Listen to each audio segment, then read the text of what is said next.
సంస్థలు ఏవైతే global టెండర్స్లో participate చేసి దక్కించుకున్నాయో వాళ్ళ యొక్క విధి విధానాలు, ఆ గైడ్ లైన్స్ ప్రకారం, టెండర్ ప్రకారం విధి విధానం ఏంటంటే కేవలం ఆ ప్యాడీని లిఫ్ట్ చేయాలి అంతే.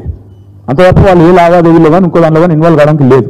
కానీ ఈ నాకాఫ్ అనే సంస్థ చేసింది ఏంటంటే వాళ్ళు చేయవలసింది కేవలం 90 డేస్లో paddy 35 lakh metric tons paddy lift చేసి 7,500 కోట్లు ప్రభుత్వానికి కట్టాలి. వీళ్ళు ఏం చేస్తున్నారు? మిల్లర్లతో నేరుగా ఆర్థికపరమైన లావాదేవీలు, మనీ లాండరింగ్కి పాల్పడ్డారు. ఈ 4 సంస్థలు మనీ లాండరింగ్కి పాల్పడి ఆ రైస్ మిల్లర్లను బెదిరిస్తూ ఇవాళ గోదాముల్లో ఉన్న ధాన్యాన్ని తీసుకొని పోకుండా ఇది వాళ్ళ లావాదేవీలు పాల్పడ్డారనడానికి ఇక వాళ్ళ డైరెక్ట్గా వాళ్ళ కరెస్పాండెన్స్ నాకాఫ్ ఎండి విసిఎన్ మేనేజింగ్ డైరెక్టర్ ఆయన చేస్తున్న లావాదేవీలు ఏమని స్టేట్ మేనేజర్ డైరెక్ట్గా ఫలానా సంస్థలు ఇన్ని డబ్బులు అంటూ ఆయన వాళ్ళకు జరిపిన లావాదేవీల యొక్క మరి డీటెయిల్స్ ఇక్కడ ఉన్నాయి. ఇందులో విచిత్రమైన విషయం, వీళ్ళు పాడిందేమో టెండర్ వేసిందేమో 1885 నుంచి 2007 రూపాయలకి. కానీ వీళ్ళు ఏం చేస్తున్నారు? క్వింటాల్కి 2230 రూపాయలు మీరు చెల్లించాల్సిందే అని చెప్పి రాష్ట్రంలో ఉన్న 4,000 మంది రైస్ మిల్లర్లను ఈ కాంట్రాక్ట్ సంస్థలు 4 ఏవైతే గ్లోబల్ టెండర్ దక్కించుకున్నాయో బ్లాక్మెయిల్ చేస్తూ ఉన్నాయి. ఎందుకు చేయాలా, మీకు ఎందుకు ఇవ్వాలా 2230 అంటే వాళ్ళు చెప్పే కారణాలు చాలా విచిత్రంగా ఉంది. ఒకటి, జలసౌదలో ఒక మీటింగ్ జరిగింది. ఉత్తమ్ కుమార్ రెడ్డి గారి నేతృత్వంలో లేదా వాళ్ళ శాఖ నేతృత్వంలో ఒక మీటింగ్ జరిగింది. అందులో అనధికారికంగా ఒక ఎంఓయూ కుదుర్చుకున్నారంట. ఏమని? ఇక్కడ 2007 రూపాయలకి వేసినా 1885 నుంచి 2007 రూపాయలకే కోట్ చేసినా ఇంకొక 223 రూపాయలు ఎక్కువ ఖర్చు, ఎక్కువ డబ్బులు ఇవ్వాల్సిందే.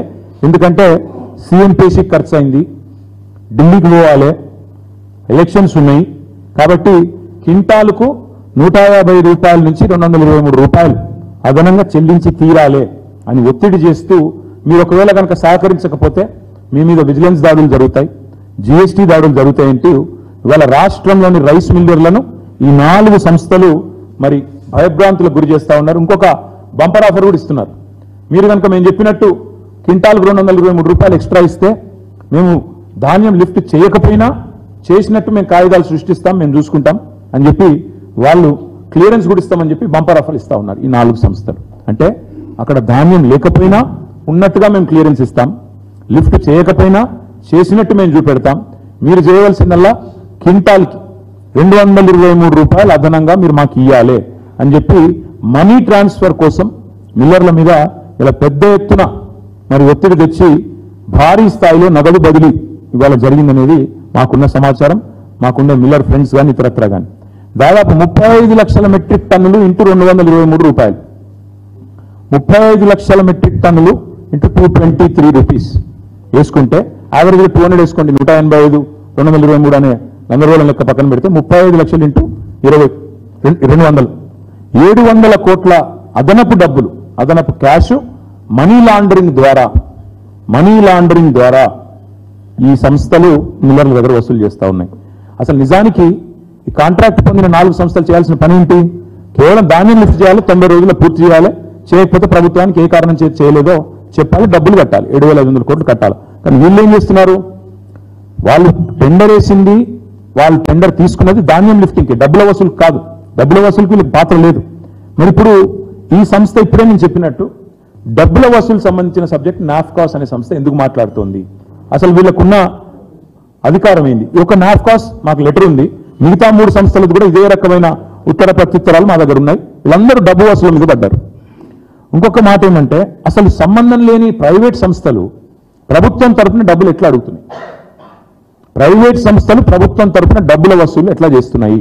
చేస్తే గీస్తే సివిల్ సప్లైస్ కార్పొరేషన్ చేయాలి డబ్బులు వసూలు, లేదా ఎఫ్సిఐ చేయాలి. వీళ్ళు ఎవరు అసలు ఈ 4? అదేవిధంగా ఈ 700 కోట్లు 35 లక్షలు ఇంటూ మరి 200 రూపాయలు. ఇంకా విచిత్రం, ఈ 4 సంస్థలు మేము చెప్పినట్టు తినకపోతే విజిలెన్స్ దాడులు జరుగుతాయి అని మిల్లర్లను బెదిరిస్తున్నారు.